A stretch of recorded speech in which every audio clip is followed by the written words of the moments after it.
नमस्कार मित्रों, मैं आपका ज्योतिषी अजीत आपका स्वागत अपने इस चैनल मंत्र थेरेपी AJ पे करता हूँ।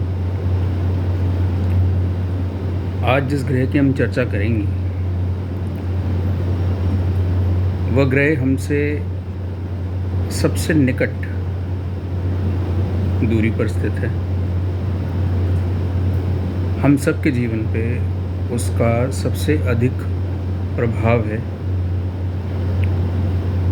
क्योंकि दूरी बहुत कम है पृथ्वी से। ग्रहों में सूर्य यदि राजा हैं तो चंद्रमा को आप रानी कह सकते हैं, यानी कि इम्पोर्टेंस अगर हम देखें ग्रहों की तो सूर्य की स्थिति देखने के बाद हमें चंद्रमा की स्थिति देखनी होती है किसी भी जन्म कुंडली में। यदि आपका लग्न कर्क है अर्थात कुंडली के पहले घर में कर्क राशि है तो चंद्रमा आपके लग्न के स्वामी लग्नेश हो गए। ऐसी स्थिति में यदि चंद्रमा सप्तम में बैठ जाते हैं, मान लीजिए 7वें घर में बैठ जाते हैं कर्क लग्न में, और अपने ही घर को देखते हैं, लग्न को देखते हैं, तो ये अति शुभ लग्नाधिपति योग बनता है। ऐसे में हमें चंद्रमा की डिग्रीज चेक करनी होती हैं और लग्न की डिग्रीज, पावर असेसमेंट करनी होती है हमें।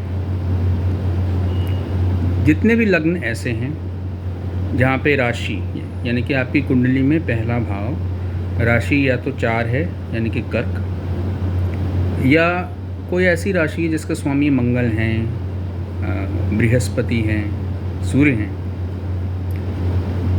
तो चंद्रमा आपके मित्र ग्रह हो गए, यानी कि नैसर्गिक रूप से मित्र ग्रह हो गए। उसके बाद आपको केवल राशि देखनी होती है, और राशि देखने का सीधा सा एक मार्ग है कि 12 भावों में जिस स्थान में चंद्रमा हैं, तो आपने गिनना शुरू किया पहले से, जिस स्थान में चंद्रमा हैं, मान लीजिए 7वें भाव में चंद्रमा है, वहाँ पे जो राशि जो नंबर लिखा है, मान लीजिए 10 लिखा है, तो 10 का अर्थ हो गया कैप्रिकॉर्न, मकर राशि। चंद्रमा कैप्रिकॉर्न में है तो मकर राशि। जो पहले घर में नंबर लिखा है, मान लीजिए 4 लिखा है, तो लग्न हो गया कर्क, राशि होगी मकर। अब समझने की बात यह है कि हम सभी के माइंड को कंट्रोल करते हैं चंद्रमा, बुध कंट्रोल करते हैं बुद्धि को, सोचने समझने की क्षमता को, इंटेलिजेंस को, और चंद्रमा कंट्रोल करते हैं माइंड को, यानी कि हमारी जो भावनात्मक स्थिति है, the emotional state of our mind, उसको रेगुलेट करते हैं चंद्रमा। अब क्यों ज़्यादा इम्पोर्टेंट होते हैं? धरती से बहुत निकट हैं तो प्रभाव हमारे ऊपर अधिक पड़ता है।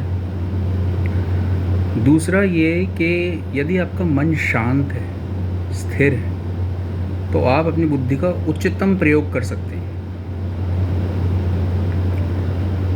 तो आपने यदि कोई एग्ज़ाम देना है, या आपने कहीं पे कोई भाषण देना है, या आपने कार्यस्थल पे कोई इम्पोर्टेंट प्रोजेक्ट करना है, आपका मन यदि शांत नहीं है, स्थिर नहीं है, फोकस्ड, केंद्रित नहीं है, तो आप बुद्धि का भी प्रयोग ठीक से नहीं कर पाएंगे।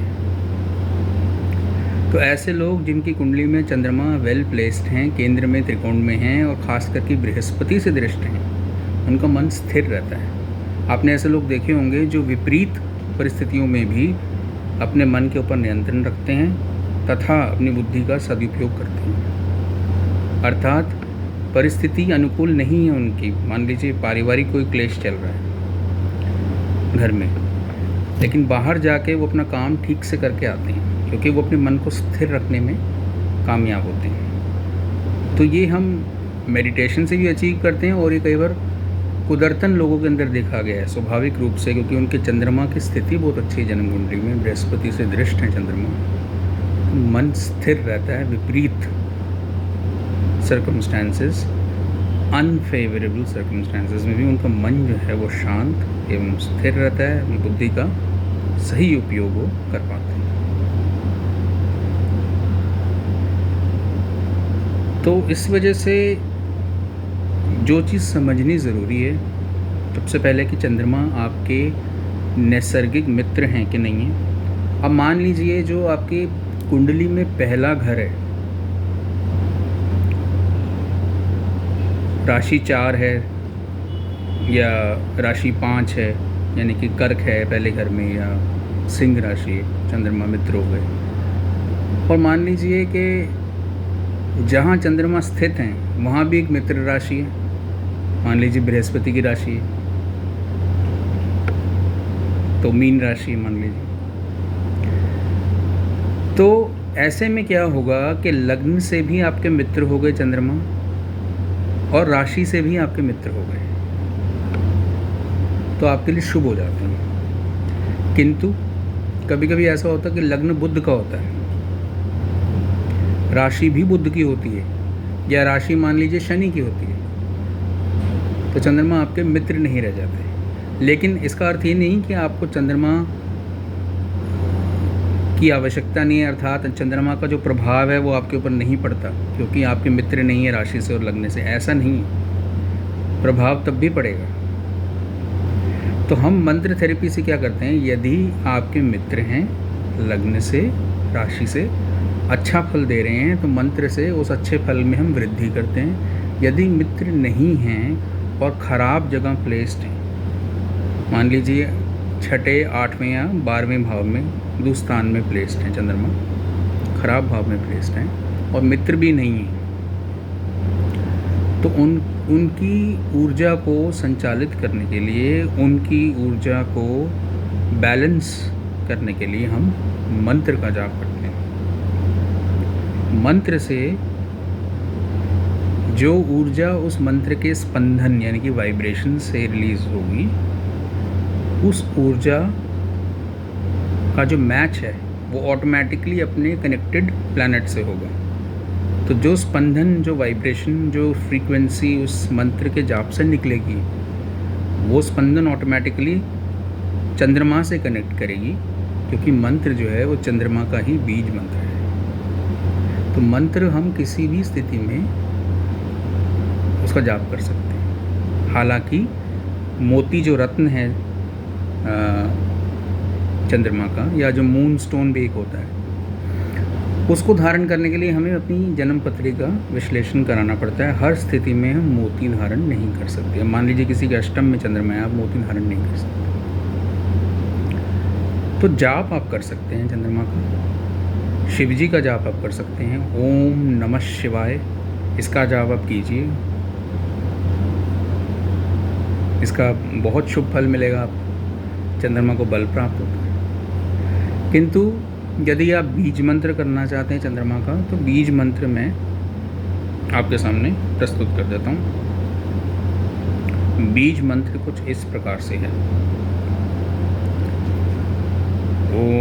ओम श्रां श्रीं श्रौं सः चंद्राय नमः। मैं एक बार फिर से रिपीट कर देता हूँ। ओम श्रां श्रीं श्रौं सः चंद्राय नमः।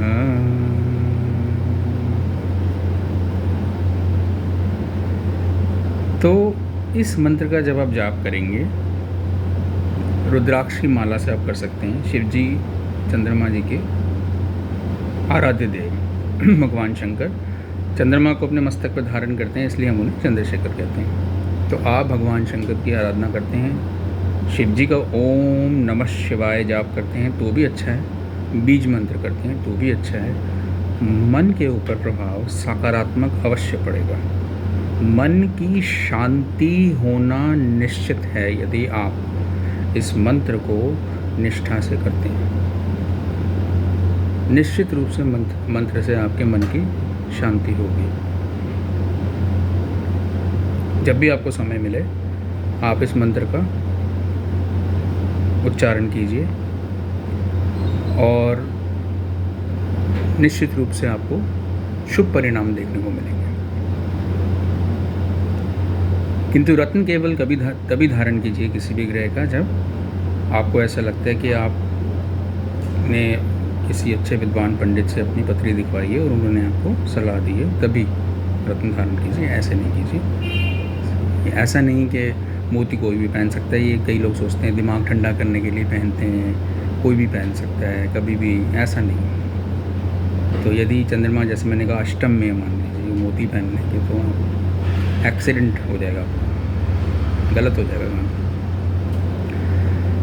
तो आप सब लोग सुखी रहें, शांत रहें, सबका मन अच्छा रहे, जीवन अच्छा चले, यही प्रार्थना है मेरी ईश्वर से। और चैनल को लाइक कीजिए, शेयर सब्सक्राइब कीजिए, कमेंट करके मुझे बताइए आपको वीडियो कैसी लगी। कोई इनपुट आपका है मुझे वो बताइए।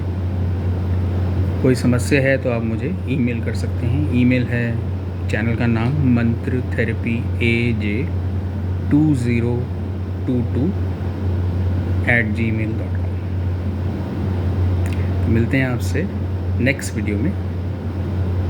तब तक के लिए जय श्री राम।